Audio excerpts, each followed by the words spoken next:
back with the darkness, frantically trying to get to their gig in Reading. They're already 2.5 hours late thanks to petrol in the diesel tank. And now they've got to negotiate the M4 with several thousand daily commuters.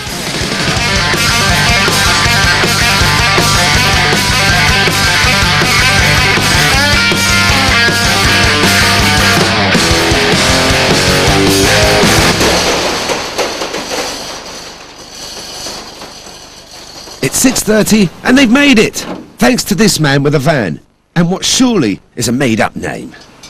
My name is Germany Divine. I'm from the States. I've been over in Ireland for 3 years. Got beat up over there. Moved over to London with my beautiful girlfriend, Alex. Starting a little band, so I bought a van. And occasionally I get phone calls like this, a little emergency. See if you can help somebody out. So, which I do for money. As much money as I can get. The Divine intervention cost the band £100, and they still have to unpack themselves. They're not happy. Sick of this shit. Most of the donkey work is done by us, you know. Normally we can get the Queen of Sheba to do our loading work, but she had problems getting here in time. You know, there's been some really bad traffic, so we're hoping that she can come. You have to have people you can trust, you know. And we've slowly tried to introduce new members of the team, and today it's just come flying back in our face. It's a big up, you know. So we won't do that again. We'll just do it all ourselves. So I talked to Tom. He had to go 23 miles east for the nearest carriage. He'll catch up with us later, and yeah, he'll drive us back to London for the night. Yeah. Hopefully we'll have his P45 drawn up by then. Shame really, because we got on well with him. He was, to me, he was as Paul Burrell was to Diana. You know, he's my rock. But sadly now, as I lay dead, he's seducing top celebrities. In a way, well, metaphorically, that's what he's done by putting petrol in it. Ha ha, you crazy guys! Anyway, now they're here. Are they too late to sound check? They seem to be pretty relaxed upstairs, so yeah, you know, the other band is doing the sound check, so we should be able to do our sound check and everything. Seems okay. So yeah, not much drama. So it's all worked out fine, and the day isn't turning out too bad after all. Shit. Everything that can go wrong will go wrong. Of mice and men, etc., etc. It's all about grabbing the bull by the horns and not panicking. Yeah, we've been in this situation before, you know. If it had been our third or fourth gig or whatever, but this is probably our 30th or 40th gig, so it's cool. Time now is 7 o'clock. We're only 3 hours late. Yeah, 1, 2, 1, 2. Just putting one foot onto the tiny stage has triggered off Justin's dreams of a rock god future where he doesn't have to carry his own amp. I'm going to have, you know, my own PA who deals with wardrobe and shit like that as well. I mean, there'll be 3 or 4 people underneath me before you even get to the band eventually. So. Ed the drummer's having slightly more mundane dreams. I haven't got any money, so I was hoping to find loads of sandwiches in the dressing room, but there's nothing apart from bananas and crisps. So I've had 2 packets of crisps already. We're going to be given some money with which to eat. Are we? Yeah, £5 each, which is a large kebab. Thanks. With so little time to go before the doors open, everyone has to help out to get things set up for the quick sound check. For the darkness, you know, I like to be part of it all. Yeah, it's just, you know, they're my friends, and I enjoy it, be with them anyway. So yeah, it's a good laugh.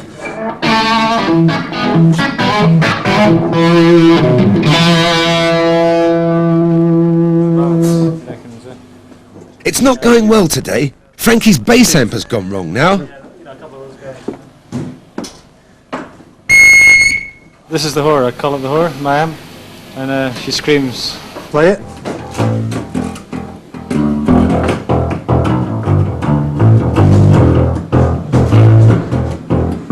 After a rummage and a poke around the back, Pedro works his magic. He's very good at this kind of thing. In fact, he has a 100% success rate so far with things of this. We took him to the States, and whenever there was a problem, rather than our method of just hitting things very hard. Here's another method, using tools and various pieces of electrical engineering and knowledge too, which he'd developed over the years. The bass amp, yeah, it was just the bias for the valves in the back were not set properly, so he was cutting off. Kind of gated sound. When he plays quiet, he just plays really, really weird. And when he plays loud, it's kind of alright, but now he's fixed here. After a quick swig of his magic vocal potion, Justin's ready for the sound check.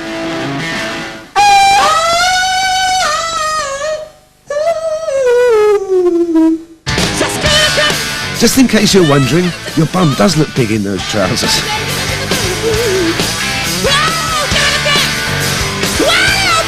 7:15. The sound check's over and the guitars are taken up to the dressing room to be restrung. Fucking Tom. Where is he? I think his own conscience is beating him off enough, really. He's unconscious. He's unconscious. He will be fucking unconscious in a minute.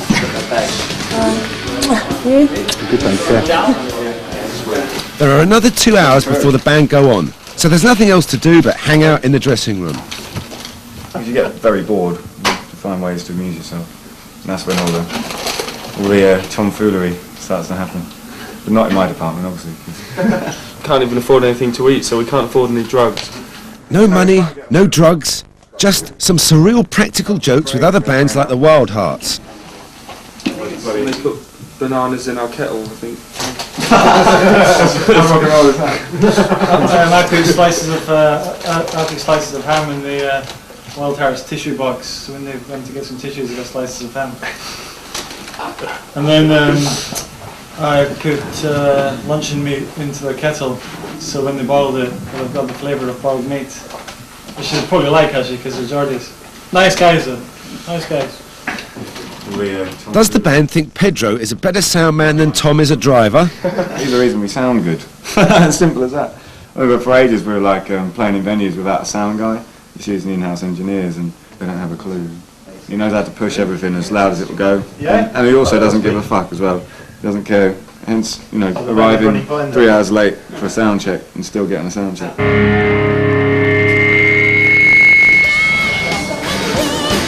It's 7:45 and the doors are open downstairs, the audience is coming in, and Tom finally showed up with a fully functioning van, thanks to a lot of help from a very talkative AA man. Wasted 2 hours for the AA to arrive, and then we went off somewhere between Kent and Essex. He told me all about a load of trivia about London and why Canning Town was called Canning Town, and why Barking was called Barking. And he was a very nice man, but he delved a little bit too deep into his trivia for my liking. The Darkness is about to go on stage. Rock and roll.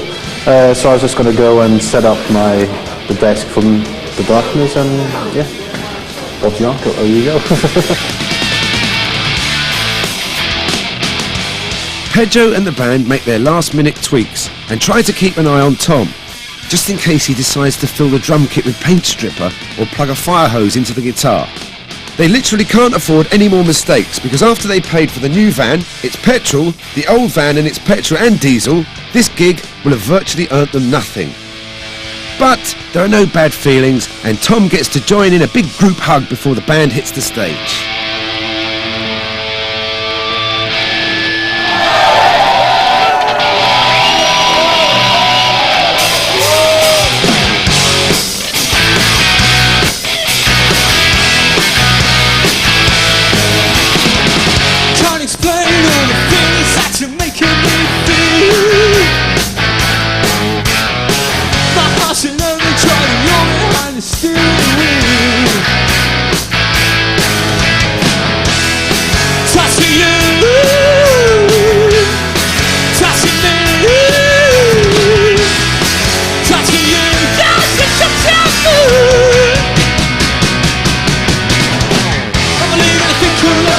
Just the table of my heart, and a chance to make it now.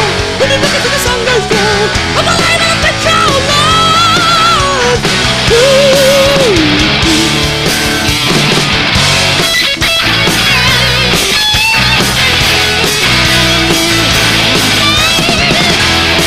Touching you, touching me, touching you, don't you touching me. I believe in a thing called love. Just listen to the rhythm of my heart. With a chance we can make it now. We'll be running till the sun goes down. I believe in a thing called love. Ooh.